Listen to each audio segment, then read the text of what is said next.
your girl. Adeola, did you guys miss me? I miss you guys so bad. Like, for you, it's good to be back. Anyway, so I was gone in New Jersey, but New Jersey was awesome. Thank you so much, the people of New Jersey, for welcoming your girl. They gave your girl an award. I met a lot of amazing people that night. Thank you so much, everybody that came out in New Jersey. You guys were amazing. Huge shout out to the organizers of the event, Mrs. Nikki Awolaye and her husband. Thank you so much. You made me feel at home. And then, of course, I was in Australia. Yeah, Australia was beautiful. Ooh, Father, I must go back to Australia. Ooh, Father Lord Almighty. I met a lot of amazing people in Australia as well. And of course, I'll make a video about my trip to Australia because so much happened while I was there. And speaking of which, a lot has happened since I was gone. Father, I don't even know where to start.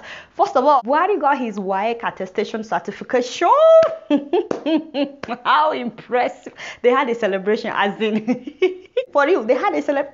Father Lord Almighty, why? We have suffered. Do you know how embarrassing it is to be a Nigerian when your president is celebrating WAEC certificates? Father, we have suffered. When are you coming back? WAEC is the new PhD now in Nigeria. All of you with PhD, just go and hide somewhere. Okay, so never mind. Now, before I go on, people have been saying there's a lot of discrepancies in the results that he was presented compared with the one that he released in 2015 during the elections. They said mathematics and woodwork, two subjects in which Mr. President scored F9, the lowest possible grade, were not on the list of the certificates presented by WAEC. But WAEC came out to say that subjects with F9 are no longer captured in certificates or attestation of results. Is this true? My people, let me know if you've ever lost your result and WAEC issued you a certificate. Is it true that they no longer include subjects with F9? Because we're a bit confused. Also, some people have been circulating a WhatsApp message that Mr. President must be 7 years old when he wrote WAEC, but that's actually not true. According to his profile on the federal government's website and also his Wikipedia entry, the man was born in 1942. If truly that is when he was born, because I know that a lot of people born in the 40s and the 30s, especially if their parents are not educated, they are not really sure when they were born. Anyway, if he was born in 1942, like he said, then he must have been 19 when he wrote WAEC in 1961. So all those people sending me WhatsApp messages about how he must have been 7, please just stop. And don't forward something without verifying. And I'm not here to defend Buhari before you say anything. Of course, we're tired of him, but we don't have to make stuff up to prove our point. Also, contrary to people saying that Hausa was not a subject at the time that it was introduced in 1970 something, I'm hearing that it was actually a subject. Apparently, it was an elective at the time, just like Igbo and Yoruba. But like I said, I'm not here to defend Buhari. I'm actually here to ask some questions. First of all, why did we wait for 3 months to election before doing this ceremony? Seriously, I don't understand. Because you knew, Oga Buhari, you knew this whole time. For the last 4 years, you knew you didn't have WAEC certificate. So if we don't have an election coming in February, you will not do this. You won't get your certificate. And why is there even a ceremony about this? Why can't you just take it privately? If anybody asks you, you present it. Why must you make this a big deal? Because personally, I believe if you requested this result from WAEC, it won't take them 3 years to type a page. No, be so. But I don't know. We always have to wait until election comes before we start doing the right thing in Nigeria. And speaking of doing the right thing, Oga Buhari, I do well. Let me look here in case you're watching. Haven't you heard about the governor of Kano collecting bribe? Millions of dollars cash. Another video came out recently. Did you guys see it?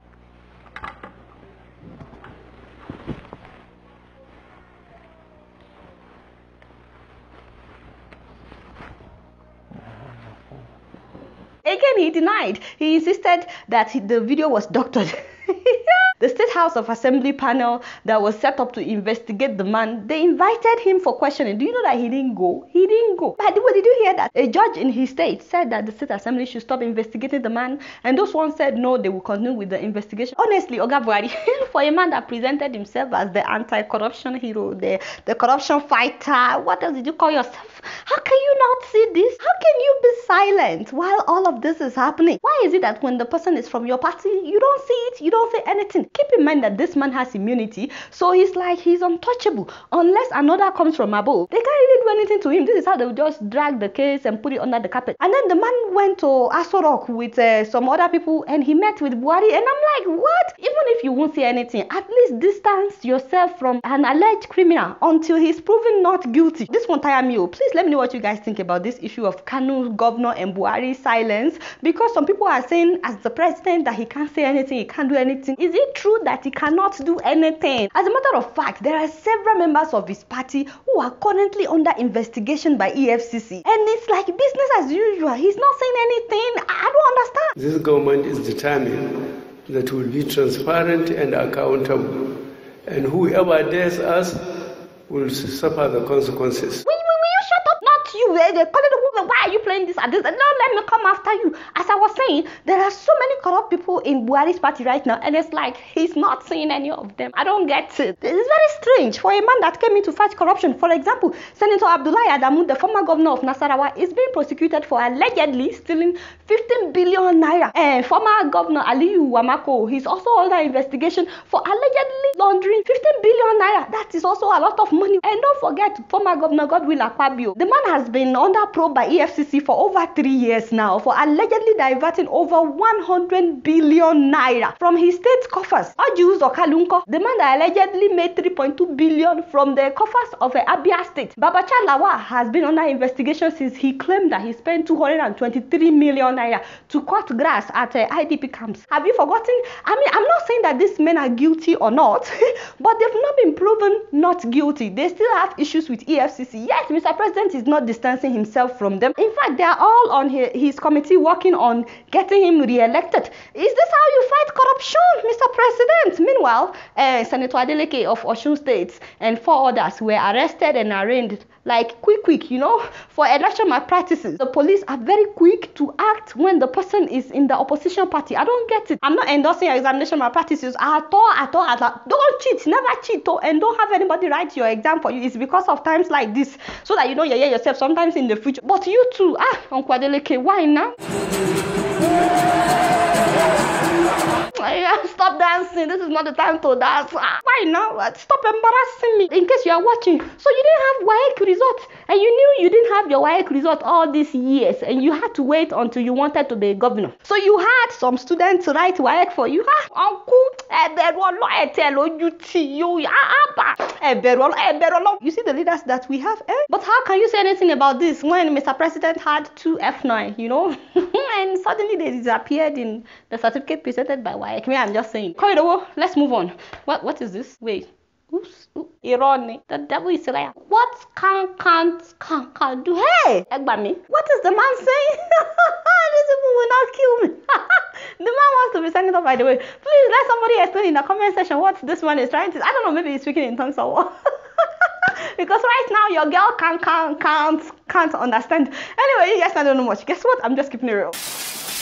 Moving on to Kenya, ladies and gentlemen, the East African country is now working on developing its very own locally built cell phones. Yay! How exciting! This is exciting, my Kenyan people. You know, I'm so happy for you guys. You are forward-thinking leaders. This means that phones will be more readily available in Kenya. You don't have to ship them from any other country, you know, and then they will be cheaper. You see, this is how you do it. You can even customize it to include your own languages. I mean, you can have the phone talking to you in Swahili, you know. You see, Kenyans are thinking way ahead. I'm very happy for you guys. For you, very soon we'll start importing phones from Kenya. Not so since we have refused to get our own ass together in Nigeria. Have we started making pencils? Okay, they're still working on it. Very soon we'll be making pencils, by the way. And you know, it's not just Kenya that is thinking ahead. Last December, Egyptian president launched Nile Egg. That's a smartphone developed in Egypt. Do you see made in Egypt? You see what I'm saying? When will I see made in Nigeria? I can't wait. I'm still waiting. My entire life I've been waiting for made in Nigeria. I was so happy to hear that they've also been manufacturing phones in the Democratic Republic of Congo. I was so excited. But you know, upon further investigation, I found out that the phones were made and ordered from China. It's just that you can order in bulk from that particular company, and then they can customize it for you by putting the name of your company or your logo on it. And then you can go to another country and say, you are manufacturing from Congo, which was what happened. So that was very disappointing. Also, I learned that in South Africa that they've been producing a phone called T-Touch Mobile since 2016. I was so excited, you know. In fact, I saw a story that 2 companies had ordered from Ghana. I was like, what? Shut up, South Africa is moving. But you know, upon further investigation, again, you see why I need to stop investigating stuff. Apparently the guy lied about the whole thing. You need to read this article about how he scammed everybody. He made up all kinds of stories. He said he got his MBA from Harvard University in the US. Now lie. Apparently he didn't even have any company, and he was talking about how his company makes like millions of dollars and stuff like that. And you know, they already gave him the Man of the Year award when he said he started making phones in South Africa. Anyway, Egypt is producing phones, and yes, with the help of China. So but they're making it in Egypt, and they wrote made it in Egypt on it. So congratulations to my Kenyan people in advance. You guys not know much. Guess what? I'm just keeping it real. Moving on to Benin Republic. You guys know I'm an advocate for planting trees because trees improve our air quality. They provide oxygen that we really need to survive. They also provide shade, after a hot day, and they regulate the temperature so that it won't be too hot. And Lord knows we really need that. They also provide food, protection, and homes for birds and mammals. So I've talked about this on my show in the past, how deforestation, which is the cutting down of trees, is affecting our soil, affecting our water and the climate, and also the ecosystem in Africa. And that's why we're having uncontrollable erosion and flooding. We have fewer crops now because deforestation reduces soil fertility. Please watch my episode on deforestation if you haven't, because I strongly advise you guys to please plant trees. And by watching that episode, you will know why I'm so excited about this story. One man in Benin is trying to put an end to deforestation in his country by discouraging people from cooking with woods, and is offering them an alternative. As you guys may know, 270 square miles of rainforest are destroyed every year in Benin, according to Food and Agriculture Organization of the United Nations, because they are cutting down these trees and using the woods as charcoal. So this man, Ramon Jivoson, decided to make a stove. It's using solar and shells of palm kernel, ekuro, something that we normally throw away. And he calls it the solar cooker. On a travaillé avec beaucoup de difficultés.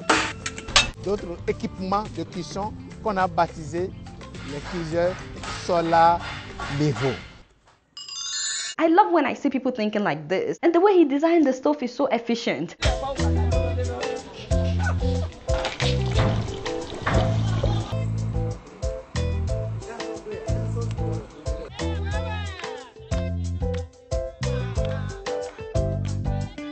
He also made it so that the cooker can charge your cell phone, and then it can power 3 light bulbs. That's amazing. This guy is genius. And all the people that have bought his product are raving about it. They have nothing but good things to say. En première position, j'ai acheté une cuiseur et comme j'ai vu que c'est très efficace, j'ai acheté 2 encore. Ça fait 3. And yes, it is cheaper than buying wood. J'ai trouvé que c'est vraiment économique. Je disais pas le cuiseur, je dépensais au moins 25 000 de bois par mois. J'ai commencé à utiliser le cuiseur là, ça n'atteint même pas 5 000 francs. You see what I'm saying? The only problem is it cost about $100 to make one stove, which a lot of people cannot afford. But he only has 7 people working for him, and they're making everything by hand. So he's looking for investors, so that he can afford modern technology to mass produce the stove so that it will be cheaper. In case you're interested, you guys can find more about his story on BBC News Africa. And once again, this is his name. You can Google him as well. And I know he's not the only one doing it. I believe there are people doing similar things in Nigeria as well, in different parts of Africa. To everyone that is offering an alternative for people to cook so that they don't have to cut down trees, thank you so much to every one of you. Thank you so much, sir. We're very proud of what you're doing. You guys don't know much. Guess what? I'm just keeping it real. So I'd like to thank everyone that donated towards the kidney transplant of this lady Mayokun that I've been talking about. You guys made me cry. For real, we raised more than 6.5 million naira. Guys, that's more than $17,800. Like, you guys, you've given them hope. You're giving this girl a second chance in life. Seriously, thank you. Thank you so much to everybody that donated. Your 1 naira, your $1 made a huge difference. I'm just waiting for the surgery to go well so that I can come back and thank you guys for real. You guys are amazing. Thank you so much, and God bless every single one of you. You guys don't know much. Guess what? I'm just keeping it real. Still on Nigeria, I'm sure you guys heard about how Nigerian soldiers killed at least 45 Shia protesters who were throwing stones at the soldiers. Some people said that they killed hundreds of people. The fact that they tweeted a video of Donald Trump where he said that if the migrant caravan that is fleeing danger from Central America, that if they throw stones at American soldiers, they should consider it as rightful. In other words, Nigerian soldiers justified killing protesters because of Trump's statement, there's something seriously wrong with our medulla oblongata. What is going on? American soldiers will never do what Trump said. So what is our own problem in Nigeria? That we are quoting Trump to justify killings. I don't get it. And a lot of people are saying, well, the protesters were throwing stones and the injured soldiers. And I'm like, shoot, so there was no tear gas. I mean, I've seen them use water tanker to disperse protesters in the past. You mean there was no water water. And there's absolutely no reason to shoot at these people if you must shoot, which I strongly discourage. What happened to rubber bullets? You had to kill them Abba. Meanwhile, Boko Haram is killing our soldiers anyhow almost every day. In August, they killed at least 17. In September, Boko Haram killed at least 30 Nigerian soldiers. Almost every month now, they kill tens of our soldiers in Nigeria. So do you know that most of those soldiers are dying because of lack of adequate weapons to fight Boko Haram? Instead of fighting terrorists with live bullets, we open fire on civilians and then we justified it by tweeting Trump's statement. Haba, please let me know what you guys think about this story, because I don't even know what to say. It just baffles me. Do you know how the whole world started laughing at Nigerians when this story came out? They were like, Nigerians are so daft. Americans were like, even we are not stupid to do what Trump is saying. I don't know why some Nigerians are so in love with Trump, especially those of them that don't live in America. They are so in love with the man. The fact that they would quote him after doing something that terrible, it baffles me. Maybe you guys can explain to me in the comment section, because for you, I don't know what to say. You know, you guys don't know much. Guess what? I'm just keeping it real. I'm a kid for you. I'm a kid for you.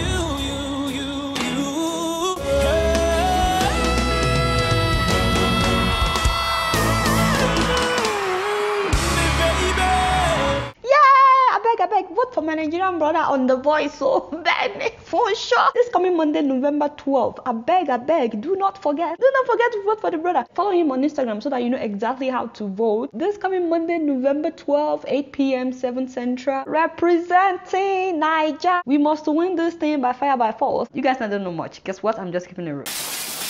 Alright y'all, it's been real and I'm keeping it real right up in here. Don't forget to follow me on Facebook, Twitter and Instagram. And if you're yet to subscribe to my YouTube channel, I beg you, press subscribe now.